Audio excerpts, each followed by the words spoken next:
সালাম আলাইকুম। হ্যাঁ, শোনা যাবে ভাইয়া এখন।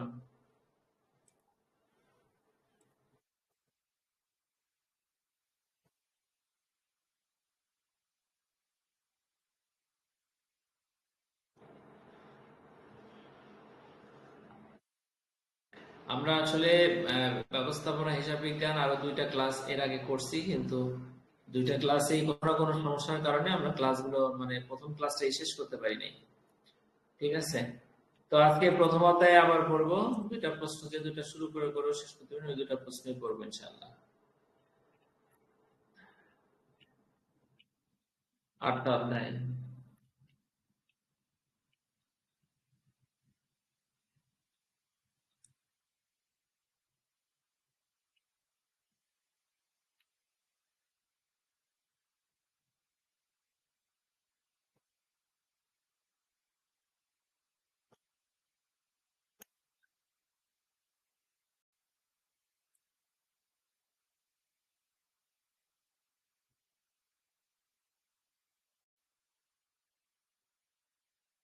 খুব দ্রুত শেষ করতে চাই কিন্তু হয় না। যাই হোক, দেখেন, ব্যবস্থাপনা হিসাব বিজ্ঞানের প্রাথমিক ধারণা অধ্যায়ে আমরা প্রথম প্রশ্নটাই কিন্তু আমাদের জন্য ইম্পর্টেন্ট, তারপর হচ্ছে দ্বিতীয় প্রশ্ন, এই 2টা প্রশ্ন আবার পড়বো। হ্যাঁ, এর আগে আবার শুরু করে কোনো কারণে শেষ হয় নাই। দেখেন, এখানে হলো সিদ্ধান্ত গ্রহণের ব্যবস্থাপনা হিসাব বিজ্ঞানের ভূমিকা। একটা কোম্পানি সিদ্ধান্ত গ্রহণ করবে তাতে ব্যবস্থাপনা হিসাব বিজ্ঞানের কি ভূমিকা রাখবে। ব্যবস্থাপনা হিসাব বিজ্ঞান ব্যবসায়িক সিদ্ধান্ত গ্রহণের প্রয়োজনীয় তথ্য বিশ্লেষণ সরবরাহ করে। এটি মুনাফা সর্বাধিকরণ, ক্ষতি হ্রাস, ব্যয় নিয়ন্ত্রণ এবং ভবিষ্যৎ পরিকল্পনা প্রণয়নের ক্ষেত্রে ব্যবস্থাপনাকে সহায়তা করে। ঠিক আছে, ভূমিকা। এবার আমরা টোটাল এখানে কয়টা আছে? 7টা পয়েন্টস আছে। প্রথমে হচ্ছে আর্থিক প্রতিবেদন, দ্বিতীয় নম্বর হচ্ছে বাজেট প্রণয়ন, তৃতীয় নম্বর হচ্ছে পূর্বাভাস। একটা হলো আর্থিক প্রতিবেদন, একটা হলো বাজেট, আর হলো পূর্বাভাস। ঠিক আছে, পূর্বাভাস মানে ভবিষ্যতে কি হতে পারে, বর্তমান তথ্যপত্রের ভিত্তিতে ভবিষ্যতে কি হতে পারে সেটা। বাজেট হলো আয় ব্যয়ের যে হিসাব সেটা, আর আর্থিক প্রতিবেদনটা বুঝতে পারলেন। তাহলে এই 3টা জিনিস আমরা প্রথমে লিখবো। আর্থিক প্রতিবেদনে কি আছে দেখি। আর্থিক প্রতিবেদন প্রতিষ্ঠানের আর্থিক অবস্থা সম্পর্কে প্রয়োজনীয় তথ্য প্রদান করে। এর মাধ্যমে ব্যবস্থাপনা ও বিনিয়োগকারীরা প্রতিষ্ঠানের বর্তমান অবস্থা মূল্যায়ন করে সিদ্ধান্ত গ্রহণ করতে পারেন। তাছাড়া বাজেট প্রণয়ন, পূর্বাভাস তৈরি এবং অভ্যন্তরীণ নিয়ন্ত্রণেও আর্থিক প্রতিবেদন ভূমিকা রাখে। তাহলে আর্থিক প্রতিবেদন ব্যবস্থাপনা হিসাব বিজ্ঞান তৈরি করে, আর এই আর্থিক প্রতিবেদনটা সিদ্ধান্ত গ্রহণে ভূমিকা রাখে। তার মানে আর্থিক প্রতিবেদনের মাধ্যমে ব্যবস্থাপনা হিসাব বিজ্ঞান সিদ্ধান্ত গ্রহণে ভূমিকা রাখে। বাজেট প্রণয়ন, দেখেন, প্রতিষ্ঠানের বিভিন্ন বিভাগের জন্য পৃথক বাজেট তৈরি করা হয়, আর পৃথক বাজেট তৈরি করার পরে সামগ্রিক বাজেট প্রণয়ন করা হয়। আর এর মাধ্যমে কি হয়, ব্যয় নিয়ন্ত্রণ হয়, সঠিক ব্যবহার হয়, সর্বোচ্চ মুনাফা অর্জনের জন্য প্রয়োজনীয় সিদ্ধান্ত সহজ হয়।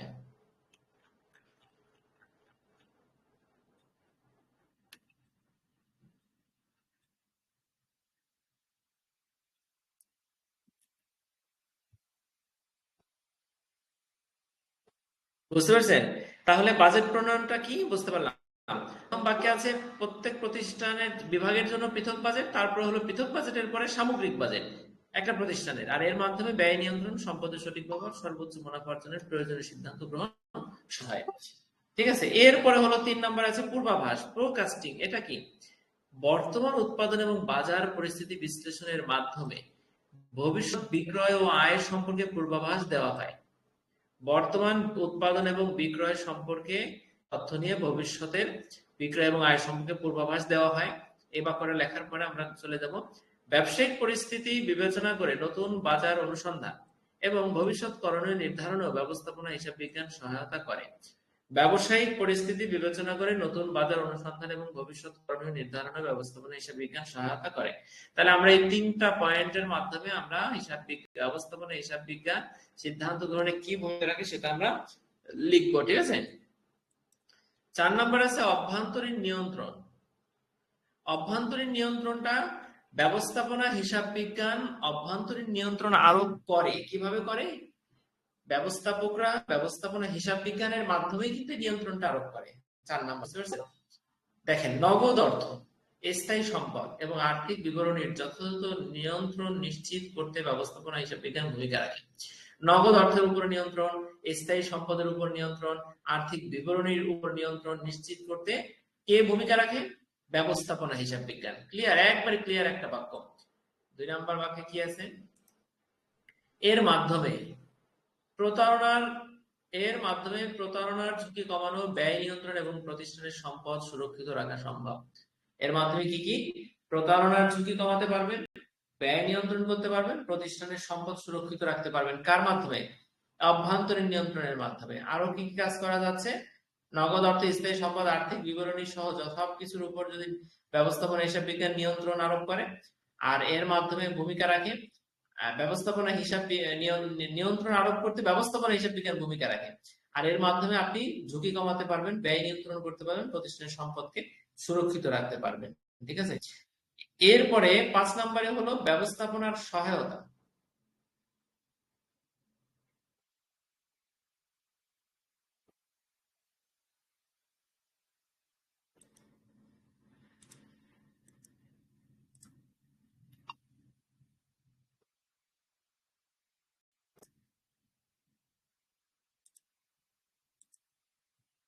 বুঝতে পারছেন? হ্যাঁ, বুঝবেন না বই নাই, তারপরও স্ক্রিনের দিকে তাকাইয়া একটু দেখলে বুঝতে পারবেন আশা করি, নাসরিন আপা। ঠিক আছে, থ্যাংক ইউ। আমি একটা জিনিস দেখাই, এখানে দেখেন অভ্যন্তরীণ নিয়ন্ত্রণটা কি। নগদ অর্থ, স্থায়ী সম্পদ এবং আর্থিক বিবরণীর যথাযথ নিয়ন্ত্রণ নিশ্চিত করতে কি কি আবার করি? নগদ অর্থ, স্থায়ী সম্পদ এবং আর্থিক বিবরণী, এই সব কিছুর যথাযথ নিয়ন্ত্রণ নিশ্চিত করতে ব্যবস্থাপনা হিসাব বিজ্ঞান গুরুত্বপূর্ণ ভূমিকা রাখে। আর এর মাধ্যমে কি করা যায়? প্রতারণার ঝুঁকি কমাতে পারবেন, ব্যয় নিয়ন্ত্রণ করতে পারবেন এবং প্রতিষ্ঠানের সম্পদ সুরক্ষিত রাখতে পারবেন।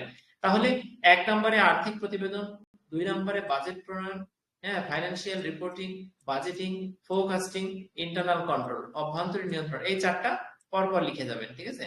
এরপরে 5 নম্বরে কি আছে দেখেন? ব্যবস্থাপনার সহায়তা, ম্যানেজমেন্ট সাপোর্ট। ম্যানেজমেন্টের সাপোর্ট এটা কি? বিনিয়োগ ও বিভিন্ন কার্যক্রম সম্পর্কিত সিদ্ধান্ত গ্রহণের জন্য, আবার পড়ি দেখেন, বিনিয়োগ ও বিভিন্ন কার্যক্রম সম্পর্কিত সিদ্ধান্ত গ্রহণের জন্য উচ্চ পর্যায়ের ব্যবস্থাপনাকে প্রয়োজনীয় তথ্য সরবরাহ করা হয়। ঠিক না? করা হয় না?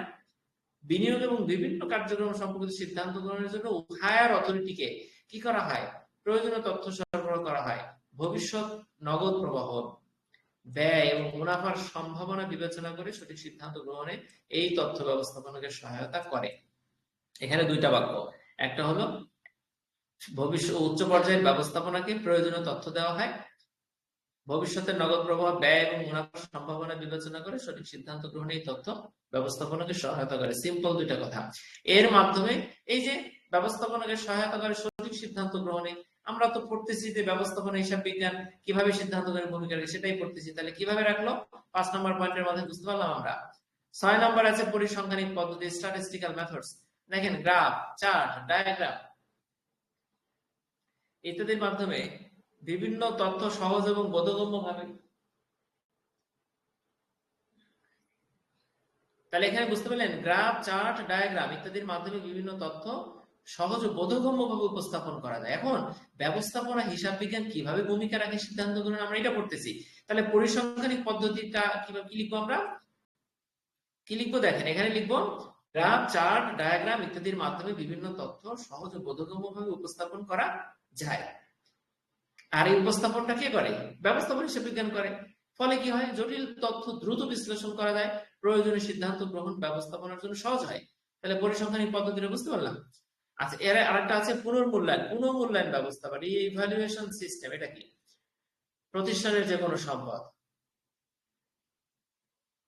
যে কোনো দায় দেনা যেটা থাকে প্রতিষ্ঠানের সম্পদ থেকে, দায় দেনাটা বাদ দিতে হয়, তারপরে থাকে নিট সম্পদ, দায়ের চলতি মূল্য, কি পরিমাণ দায় আছে তার চলতি মূল্যটা কি, এবং পুনর্মূল্যায়নের মাধ্যমে, হ্যাঁ, মূলধনের প্রকৃত অবস্থা জানা যায়। আপনার কি সম্পদ আছে, কি দায় দেনা আছে, দায় দেনার বর্তমান মূল্য কি, এই সব বিষয় পুনর্মূল্যায়ন করলেই কিন্তু আপনি আপনার মূলধনের প্রকৃত অবস্থা বুঝতে পারবেন। কথা কি বুঝাতে পারছি? অনেক মূলধন আছে কিন্তু দেনা আছে অনেক, তার মানে মূলধনের প্রকৃত অবস্থা বুঝতে গেলে এইগুলোর অনুপাত নির্ণয় করতে হবে। ঠিক না? প্রথম বাক্যটা বুঝতে পারলেন? নতুন বিনিয়োগ, ঋণ গ্রহণ বা সম্পদ বিক্রয়ের মতো সিদ্ধান্ত গ্রহণের ক্ষেত্র পুনর্মূল্যায়ন থেকে প্রাপ্ত তথ্য গুরুত্বপূর্ণ ভূমিকা রাখে। পুনর্মূল্যায়ন মানে পুনরায় বারবার মূল্যায়ন করা, আপনার সম্পদ কি আছে, দায় দেনা কি আছে, এটা বারবার মূল্যায়ন করার দায়িত্ব কার? ব্যবস্থাপনা। সেই ব্যবস্থাপনা হিসাব বিজ্ঞানের মাধ্যমে কাজটা করে। ঠিক আছে? তো এই জন্য পুনর্মূল্যায়ন, বারবার রিইভ্যালুয়েশন সিস্টেমের মাধ্যমে ব্যবস্থাপনা হিসাব বিজ্ঞান ভূমিকা রাখে। কিসের জন্য ভূমিকা রাখে? সিদ্ধান্ত গ্রহণে। ক্লিয়ার? তাহলে এই 7টা পয়েন্টস আমরা কিন্তু বুঝতে পারলে লিখতে পারবো। ক্লিয়ার? এবার আমরা উপসংহারটা দেখি। দেখেন, ব্যবস্থাপনা হিসাব বিজ্ঞান প্রতিষ্ঠানের আর্থিক ও পরিসংখ্যানিক তথ্য সংগ্রহ, বিশ্লেষণ ও উপস্থাপনের মাধ্যমে ব্যবস্থাপনাকে সঠিক সিদ্ধান্ত গ্রহণে সহায়তা করে। বাজেট প্রণয়ন, পূর্বাভাস, অভ্যন্তরীণ নিয়ন্ত্রণ, আর্থিক প্রতিবেদন এবং সম্পদের পুনঃমূল্যায়ন এসব কার্যক্রমের মাধ্যমে একটি প্রতিষ্ঠানের লক্ষ্য অর্জন এবং কার্যকরী ব্যবস্থাপনা নিশ্চিত করতে গুরুত্বপূর্ণ ভূমিকা পালন করে ব্যবস্থাপনা হিসাব বিজ্ঞান। আশা করি আরো কয়েকবার পড়া হয়েছে, কিন্তু এটা পরপর 2 দিন পড়া হয়েছে। এবার আমি নৈতিকতায় আপনারা বইতে আপনাদের এই যে সংজ্ঞা, প্রামাণ্য সংজ্ঞা, অধ্যাপক এরিক লুইস কোলার নৈতিকতার যে সংজ্ঞা দিয়েছেন, সেখানে 2-1টা শব্দ না ঢুকালে ওই সংজ্ঞাটা আপনার কাছে মানে স্বস্তি লাগবে না পড়তে গেলে। ঠিক আছে, আমি এখানে 2টা শব্দ যোগ করছি।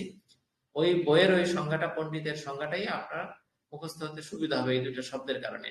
ঠিক আছে, যদিও ইনভার্টেড কমার মধ্যে পণ্ডিতের সঙ্গে হাত দেওয়ার ক্ষমতা আমার নাই, তারপরে শব্দ 2টা লাগবে। শব্দ 2টা ইনভার্টেড কমার বাইরে আছে বইতে, মূল বইতে, একটু ফলো করে দেখেন। ঠিক আছে, শব্দটা ভিতরে হবে।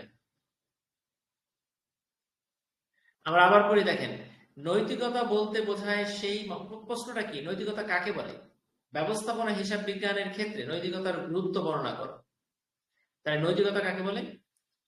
ব্যবস্থাপনা হিসাব বিজ্ঞান তো বুঝতে পারলেন, সেই ক্ষেত্রে হিসাব বিজ্ঞানে কি নৈতিকতা নাই, নাকি খালি ধর্মে আছে নৈতিকতা? আছে তো। ব্যবস্থাপনা হিসাব বিজ্ঞান নৈতিকতা বিবর্জিত কোনো শাস্ত্র নয়।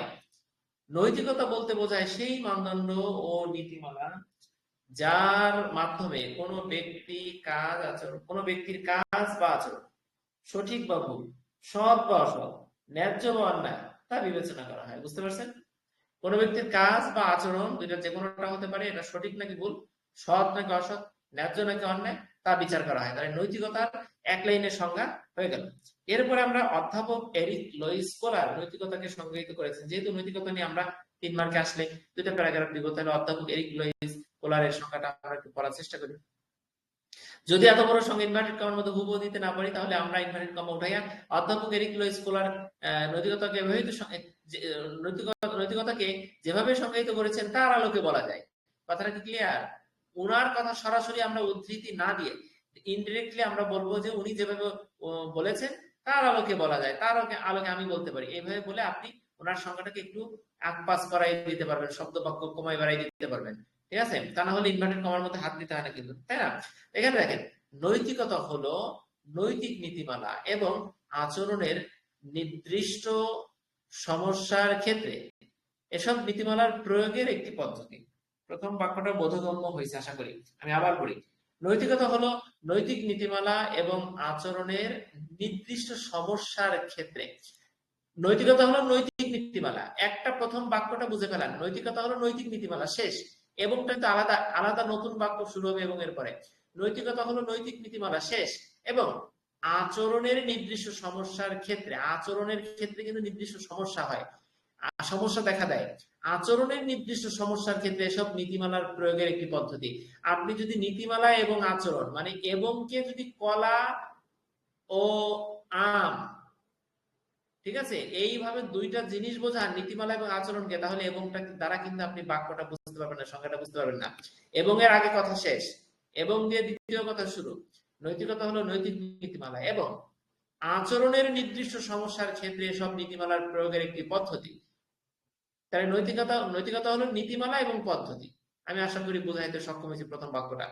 এটি একটি পেশা, আচরণবিধি, এখানেও বাক্য শেষ, যা আচরণবিধিটা পেশার সদস্যদের আচরণ পরিচালনার জন্য সংশ্লিষ্ট পেশা এবং পেশাদার সংগঠন কর্তৃক আনুষ্ঠানিকভাবে প্রণীত প্রয়োগ করা হয়।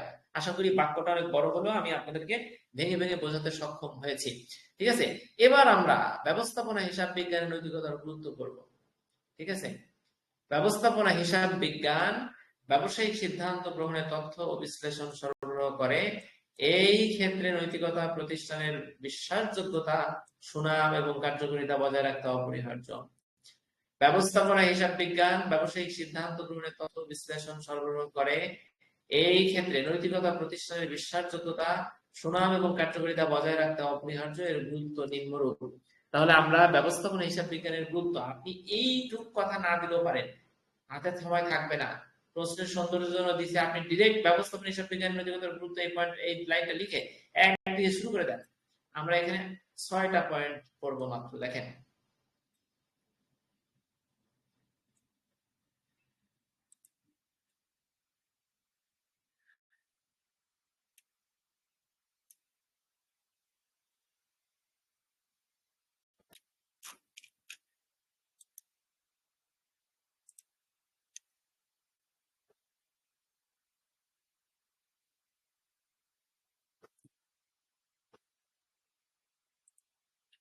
তাহলে আমরা বুঝতে পারলাম, এবার দেখেন নৈতিক ব্যবস্থাপনা হিসাব বিজ্ঞানে নৈতিকতার গুরুত্ব কি।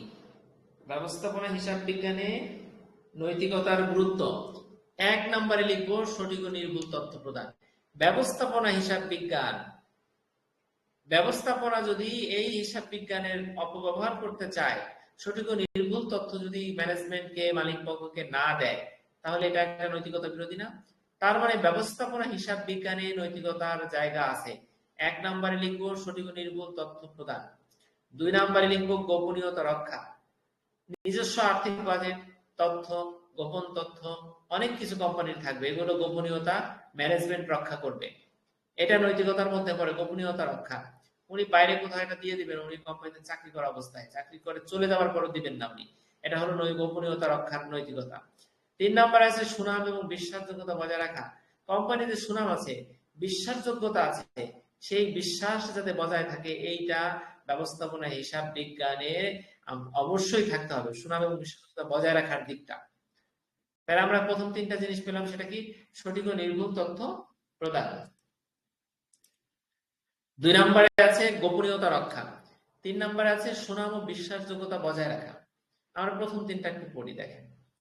সঠিক ও নির্ভুল তথ্য প্রদান, এখানে কি লিখব? হিসাব বিজ্ঞানীরা সঠিক ও প্রকৃত তথ্য উপস্থাপন করলে ব্যবস্থাপনা সঠিক সিদ্ধান্ত নিতে পারে। এখন ব্যবস্থাপনা হিসাব বিজ্ঞানের কাজ কিন্তু সাধারণ ম্যানেজারের না, অবশ্যই হিসাববিদদের কাজ বা হিসাব বিজ্ঞানীর কাজ।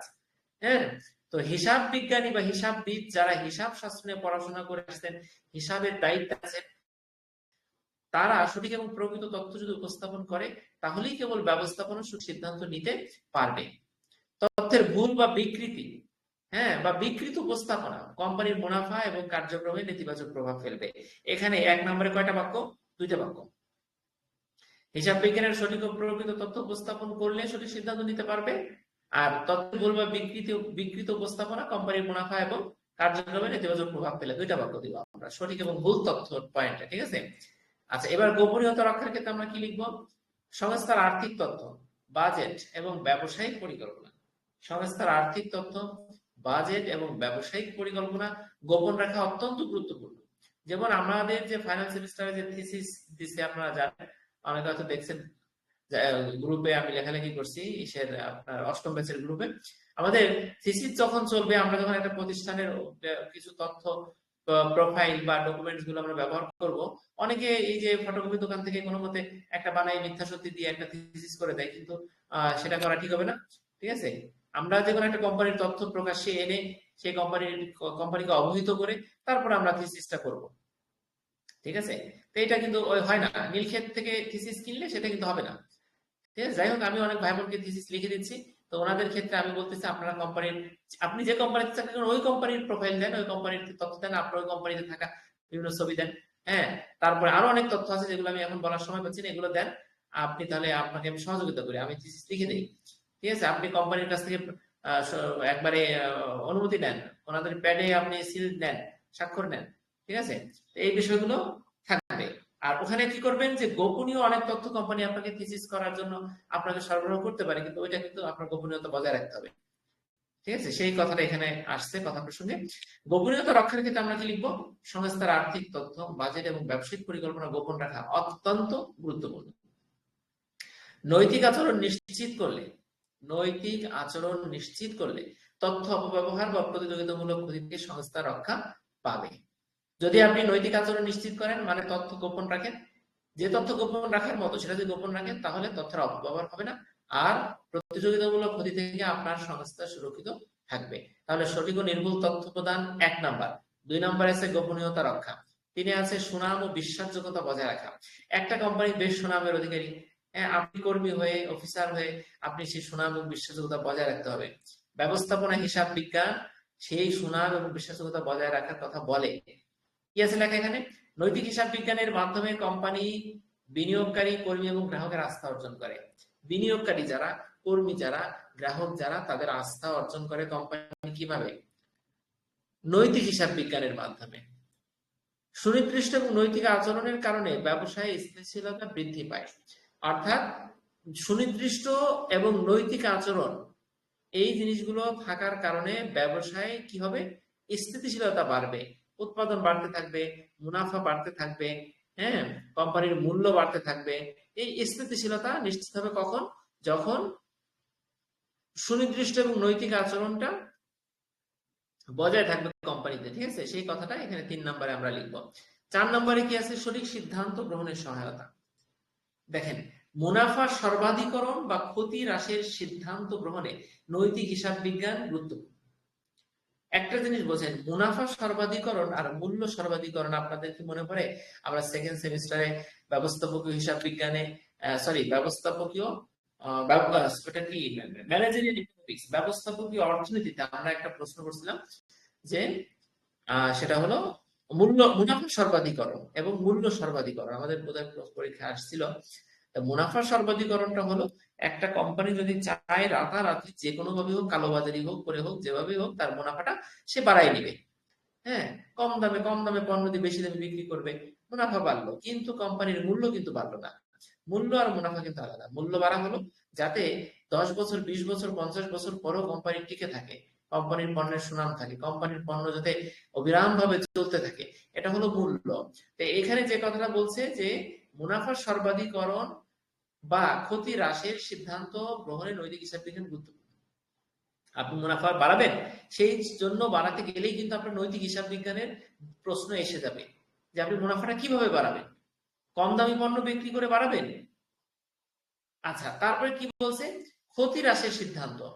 যে কোনো ক্ষতি আপনি কমাতে চান, তাহলে সেক্ষেত্রেও কিন্তু নৈতিকতার প্রশ্নটা আসবে। আচ্ছা, 2 নম্বর বাক্যে কি বলছে? বিনিয়োগ, ব্যয় এবং সম্পদ ব্যবস্থাপনার ক্ষেত্রে বিনিয়োগ করবেন, কালো টাকা বিনিয়োগ করবেন নাকি অবৈধ টাকা বিনিয়োগ করবেন, ব্যয় করবেন, অপব্যয় করবেন, চুরি করবেন, সম্পদ ব্যবস্থাপনার ক্ষেত্রে প্রত্যেকটা ক্ষেত্রে কিন্তু নৈতিক দিক আসবে। যদি নৈতিক দিকটা বিবেচনা করেন তাহলে দীর্ঘমেয়াদে কোম্পানির স্থায়িত্ব নিশ্চিত হবে।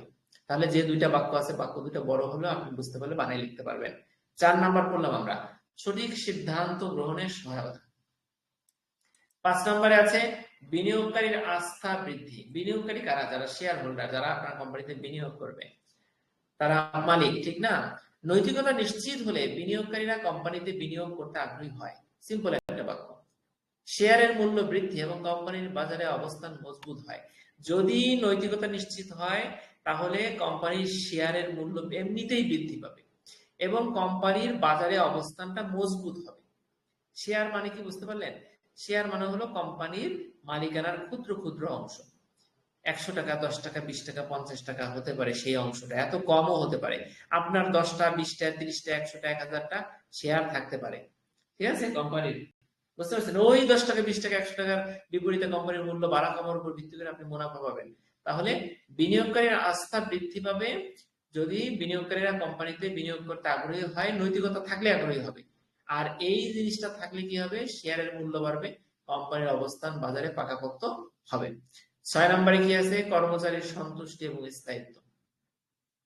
যদি হিসাব বিজ্ঞানটা ঠিক থাকে, হিসাব বিজ্ঞান যদি নৈতিকতা মাথায় রেখে কাজ করে, হ্যাঁ, তাহলে ওই নৈতিক পরিবেশে কর্মীরা প্রতিষ্ঠানের প্রতি বিশ্বস্ত থাকবে। যদি হিসাব বিজ্ঞান কোনো ভুল, জাল, জালিয়াতের আশ্রয় না নেয়, গ্রাহক কর্মচারীদের বেতন না মেরে না দেয়, হ্যাঁ, তাদের বোনাস আটকে না রাখে, এগুলোই তো হিসাব বিজ্ঞানের নৈতিক দিক। যদি এই জিনিসটা থাকে তাহলে কিন্তু এই নৈতিক পরিবেশে কর্মীরা প্রতিষ্ঠানের প্রতি কি থাকবে? বিশ্বস্ত থাকবে। তারাও ফাঁকিবাজি করবে না, প্রতিষ্ঠানকে ঠকাবে না। ফলে কি হবে? উৎপাদনশীলতা বাড়বে, উৎপাদন বাড়বে। হ্যাঁ, বুঝতে পারছেন? আর এখানে লাস্টের বাকি কি আছে? নিয়োগ ও প্রশিক্ষণ খরচও কমবে। নিয়োগের ক্ষেত্রেও আপনারা দেখা যায় যখন একটা প্রতিষ্ঠান একজন কর্মী ভালোভাবে কাজ করবে, তখন দেখা যাবে আপনার কর্মী কম রাখা লাগতেছে, নিয়োগও কম করতে হচ্ছে। হ্যাঁ, আবার প্রশিক্ষণও তাকে কম দিতে হচ্ছে, কারণ সে নিজেই আপনার নিজেকে যোগ্য করে তুলতেছে সে বিশ্বস্ততার মাধ্যমে, কাজে ফাঁকি না দেবার মাধ্যমে। কাজে তার পিছনে প্রশিক্ষণ দিয়ে অযথা সময় নষ্ট, টাকা নষ্ট করা লাগতেছে না। এইভাবে নিয়োগ এবং প্রশিক্ষণের খরচটাও কমে আসবে যদি কর্মচারী সন্তুষ্ট হয়, কর্মচারীর স্থায়িত্ব থাকে। ঠিক আছে? তো মোটামুটি 6টা পয়েন্টস গুলো কি আমি একবার একটু দেখে নিই। শিরোনামটা: সঠিক ও নির্ভুল তথ্য প্রদান, 1। গোপনীয়তা রক্ষা, সুনাম ও বিশ্বাসযোগ্যতা বজায় রাখা।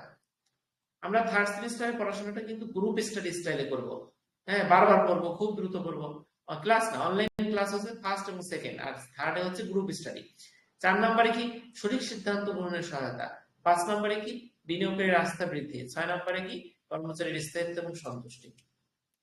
তাহলে নৈতিকতার সংজ্ঞাটা কিন্তু আমি খুব সুন্দরভাবে আপনাদের পড়াইছি, জায়গায় বসে মুখস্থ হয়ে যাওয়ার মতো, আপনারা বুঝতে পারছেন। এবং বইতে এখানে একটু সামান্য কারেকশন আছে সংজ্ঞাটায়, সেই কারেকশন না করলে আপনি এই অধ্যাপক এরিক লুইস কোলারের এত বড় সংখ্যাটা আপনি মনে থাকবেন আপনার। ঠিক আছে? আচ্ছা, যাই হোক, উপসংহারটা দেখেন: ব্যবস্থাপনা হিসাব বিজ্ঞানে নৈতিকতা শুধু সঠিক তথ্য প্রদানই নয়, মানে সঠিক তথ্যই দিলেন আর এটাই ব্যবস্থাপনার নৈতিক দিক তা না, বরং কি দেখেন, সংস্থার বিশ্বাসযোগ্যতা, সুনাম, কর্মী ও বিনিয়োগকারীর আস্থা বৃদ্ধি এবং সুষ্ঠু সিদ্ধান্ত গ্রহণ নিশ্চিত করে। শুধুমাত্র সঠিক তথ্য দিবেন, ভুল তথ্য দিবেন না, সেটা না।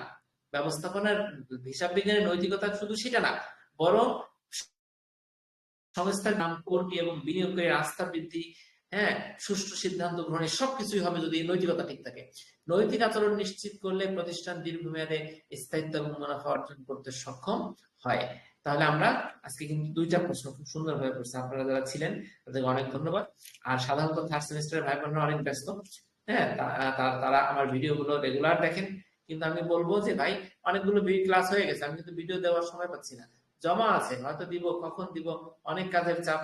হ্যাঁ, আপনাদের হেল্প করি, আপনাদের কাজ করি, পাশাপাশি আমার অন্যান্য কাজ, তো সব মিলে আমি কিন্তু বড্ড ব্যস্ত। তো তার মধ্যে আমার সারাদিন যায়, সকালে খুব ভোরে উঠেই যে এখন দেখেন 10টা বাজে, হ্যাঁ, 10টা পর্যন্ত একটা নাই কাজ করছি, কিন্তু মাঝে শরীর ঠিক রাখার জন্য একটু বাইরে যাই, হাঁটি, কিন্তু কাজের উপরে থাকি। যাই হোক, আপনারা সরাসরি থাকার চেষ্টা করুন। ভিডিওগুলো হয়তো সামনে আমাদের পরীক্ষার রুটিন দিয়ে দিলে আমি কিন্তু ভিডিও আর দিতে পারবো না। ঠিক আছে? যত ভাই বোন এই পর্যন্ত থার্ড সেমিস্টারে আমাদের সাথে গ্রুপ স্টাডি করছেন, সবাইকে আমি বলবো সরাসরি আবার চলে আসেন, বইগুলো কিন্তু একটার পর একটা শেষ করে ফেলবো। আমাদের ফাইনাল সেমিস্টারে একসাথে হইতে পারে, তখন আপনি কোনটা রেখে কোনটা করবেন বুঝেন, কিন্তু বিপদে পড়ে যাবেন। তো সবাইকে অনেক ধন্যবাদ, আল্লাহ ভালো রাখুন সবাইকে। ইনশাল্লাহ আমরা এই 3 নাম্বার প্রশ্ন আমরা করবো ইনশাল্লাহ নেক্সট, কালকে 9:30টায়। ঠিক আছে? আসসালামু আলাইকুম। আর একটা জিনিস বলে রাখি, আপনারা নক দিবেন ক্লাসগুলো যখন করাবো, তখন নক করবেন যে ভাই এখন ক্লাস আছে, ক্লাস হবে কি হবে না, ক্লাসটা করাবেন কিনা, আমাকে মনে করাই দিবেন। ঠিক আছে? ইনশাল্লাহ আমরা যথাসময়ে ক্লাসগুলো নিতে পারবো।